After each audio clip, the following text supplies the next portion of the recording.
For a very long time, I've had a dream to do a wild camp up in the mountains. I don't know about you, but I love the idea of getting away from it all, feeling the freedom of detachment from civilization, the thrill of looking down over a vast landscape as the sun goes down and the stars come out. So when I went on a hiking holiday to the French Alps, I knew it was the perfect time to make my dreams a reality. Here's the story of my first ever mountain wild camp.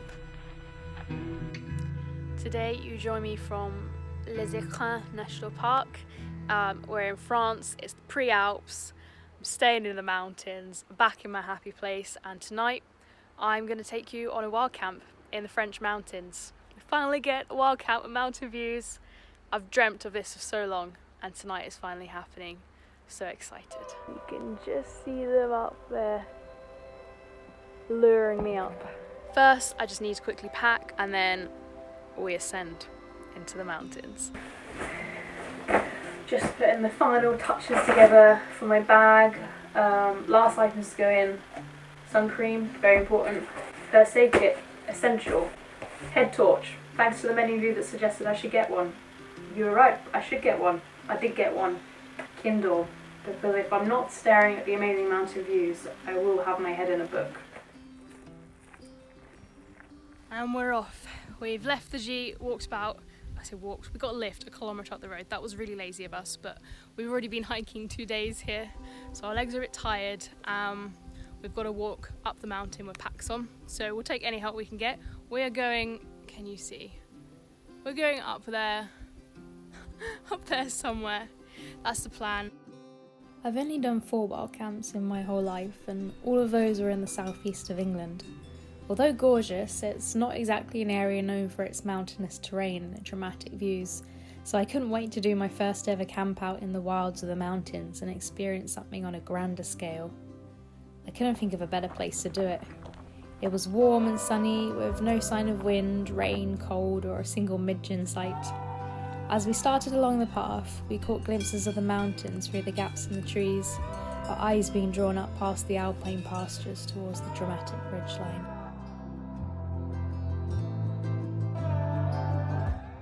So, in general, camping in wild France, il est interdit, it's forbidden. However, each national park kind of has its own guidelines, so you just got to look those up and follow it. And this national park that we're in, what's it called? National Park Les Écrins. Could be butchering the pronunciation there. That's the one. They say that you can. I'm gonna stop walking for a bit. You can wild camp or bivouac just for one night if you're in a small tent, and of course leave no trace, all those good things. So that's great for us. That's what we're gonna do.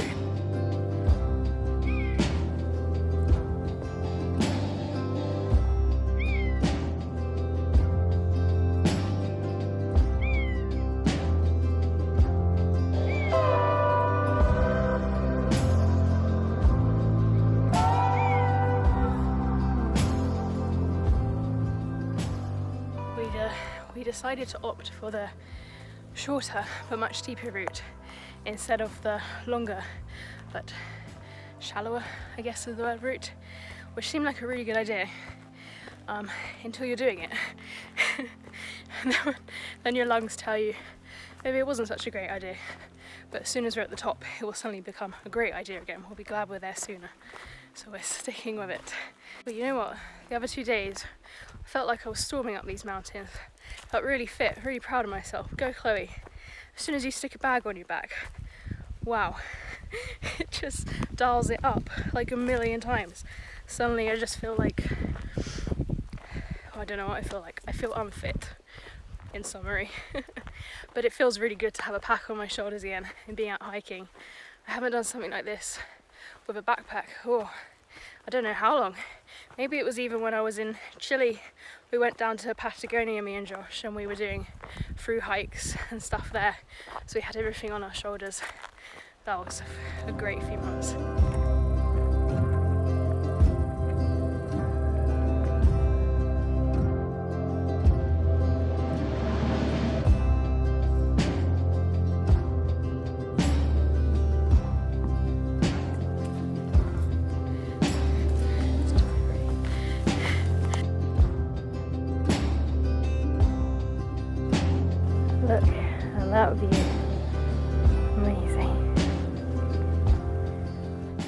guide among you may have noticed that I've changed backpacks.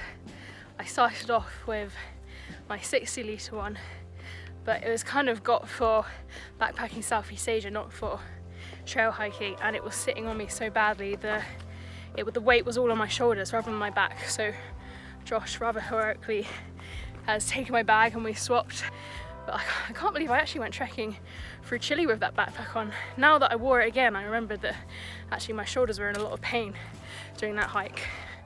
Ooh, I nearly fell. I think I had about 17 kilos on my back. And it was tough terrain. It was the W trek in Patagonia, if any of you know that. But you know, back at the time I didn't know anything about hiking and proper gear. You know, I was searching internet blogs just before I went out and suddenly realised, oh, I don't have a base layer, I don't have a mid layer, I don't have a down jacket, I don't have a roll mat. So you can tell how naive I was to everything. I think before I go on my next proper backpacking trip, I will definitely get a large backpack. There are so many flies around me right now. You probably can't see them on the camera, which is frustrating because I want you to know how much I'm suffering. It's because I'm so sweaty. I think they must really like the salt or something, isn't it? I've just got a cloud around me as I walk. Yeah, it's not the kind of attention you really want.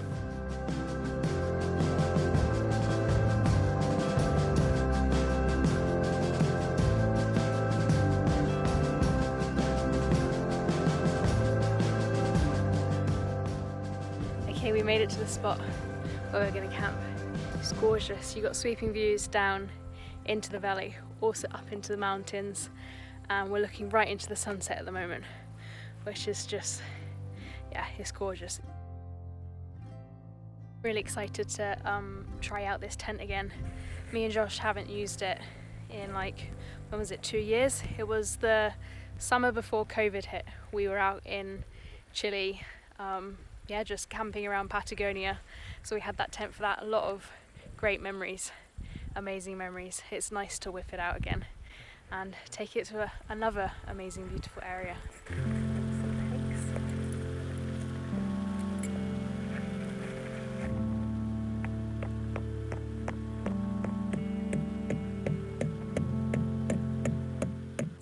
I wish you could see this sunset. It's just setting over the mountains in the next valley over at the moment. The light at the moment is amazing. You can see the sunset behind me, and in front of me the glow of the sun and the rock face is just starting to glint a little. It's beautiful.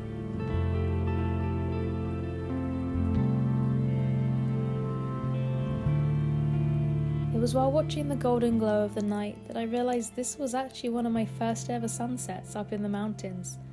I spent a lot of time in mountainous environments at night, but it's normally involved looking up at them from far away as the sun beds down behind them, rather than being up high amongst them, watching the light fade on the land below them instead. It made me feel connected to the mountains in a way I haven't really felt before. I could see the world as they saw it, small and insignificant, yet also sweeping and vast in its scope at the same time. As the yellow sky cooled to blue, I was amazed to see the bright glow of the moon begin to appear. It was beautiful, like the changing of the guard as the sun lowered behind one ridgeline and the moon rose behind another to begin the night shift, both taking it in turns to look after our world.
morning.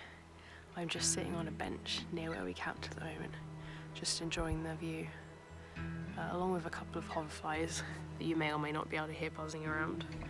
They seem to want to chill near me for the day, that's fine. It's not a bad place to wake up, is it? It's gorgeous. Normally I would say to you that I prefer a view without signs of human influence, just because it adds to that kind of detached remoteness, escapism. But this view is actually lovely. You've got the mountains up there, you can feel that when you look up. It's quite nice looking down at the lazy towns, seeing everything wake up.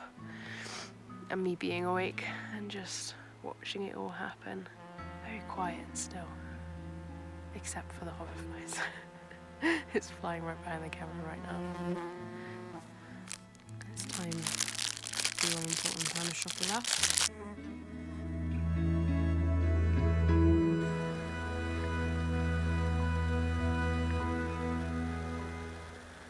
I can hear a buzzard. Can't see it, but it's all pine forest there. It's there somewhere.